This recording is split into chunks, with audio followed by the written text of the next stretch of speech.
rolling. Hi, hellos. My name is Zhi-Wei Zeng, and welcome to my TED Talk.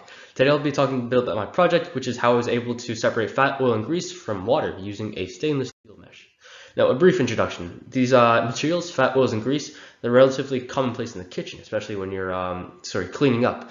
And when you pour them down the drain, all these oils, they accumulate to something called fatbergs, and these fatbergs clog up pipelines and sewers.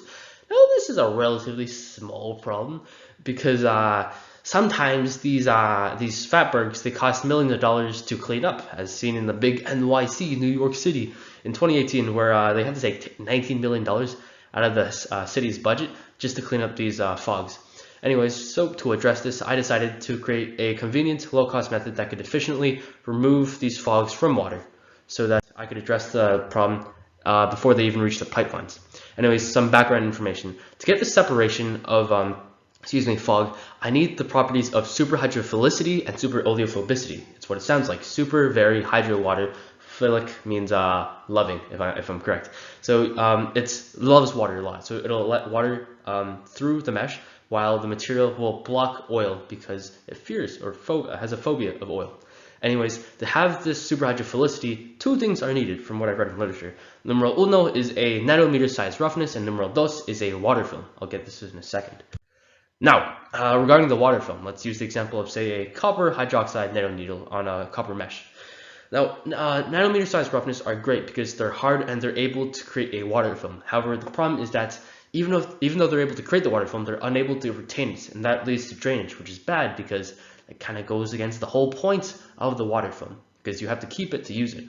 Anyways, the second notion of a water film, comes, let's use an example of a hydrogel coating on a mesh. Hydrogel is great because it's able to retain a water film layer. However, the problem is hydrogel is kind of like a jelly. Think of Jell-O.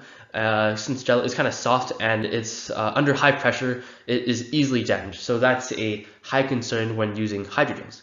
However, that brings me to my project, which is taking UNO, which is nanometer size roughness in nanoneedles, and DOS, which is hydrogels, and putting them together and getting a easy and efficient method to separate oil from water.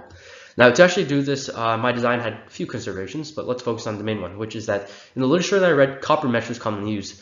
There's a small problem with this in that A, copper is soft, which is not what we want, and B, copper is expensive, and being a student that can't really afford this, I had to resort to something else, so I just used stainless steel mesh instead. Stainless steel is, the meshes are strong, they're relatively cheap, and they're very stable, which is great.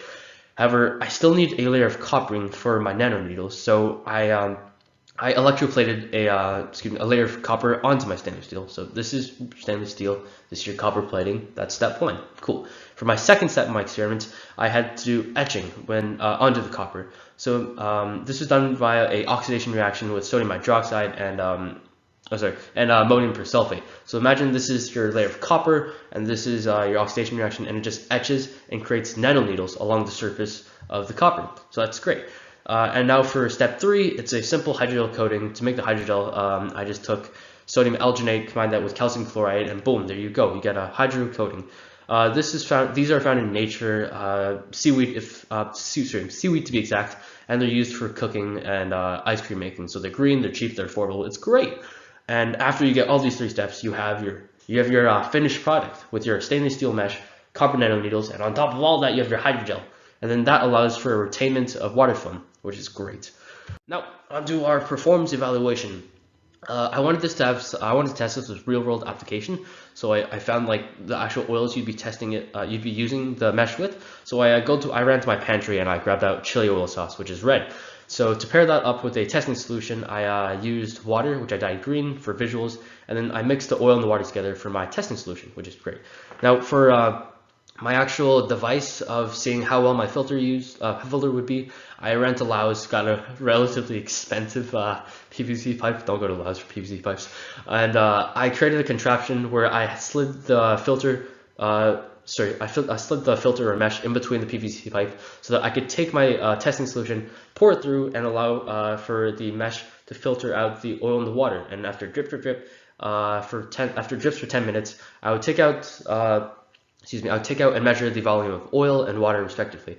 From there, I could just calculate the percent of oil rejected and the percent of water recovered, as you can see on the slide. Cool, so let's briefly cover my actual meshes themselves. As you can see with the first one, that's a stainless steel mesh, and the pores are relatively open. And as you can see there in the next slide, there were pretty bad results from that because there's nothing. However, with the third and the fourth treatments with the nanoscale or the nano needles and the hydrogel, you had physical treatments of decreasing the pore size and chemical treatments of the of allowing for the water film layer to be created. And these combined form the fifth, as you can see, the fifth mesh, which has all the components combined, meaning that I expected it to have the best results. Now, let's actually talk some numbers. On the left-hand side is my control, and as I said before, as it's also represented by the devil sign, it's not too good.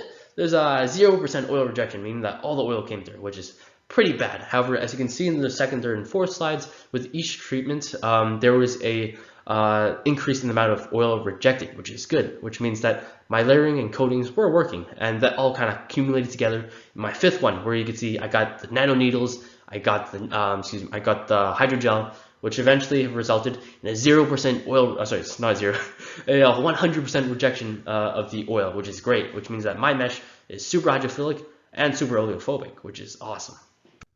Now, this is basically reiterating what I said, but on one hand, I used the idea of the nano needles, and I used on the other hand, the idea of the hydrogel, and combined them together to get the best of both worlds, and kaboom! I got good results. Cool. Now, in conclusion, at home, I was able to create a I was able to use a low-cost method and create a high-efficiency high-efficiency mesh to separate oil and water. And moreover, by using these very two contrasting ideas, I was able to have even better results than I initially expected. And for my third point, actually, is that if this method is able to be optimized more and used in urban cities, then there's going to be big environmental and economic impact. Cool. Those are my references. Kind of boring. All right. Adios. Ciao. Au revoir. Oh, all right. Cool.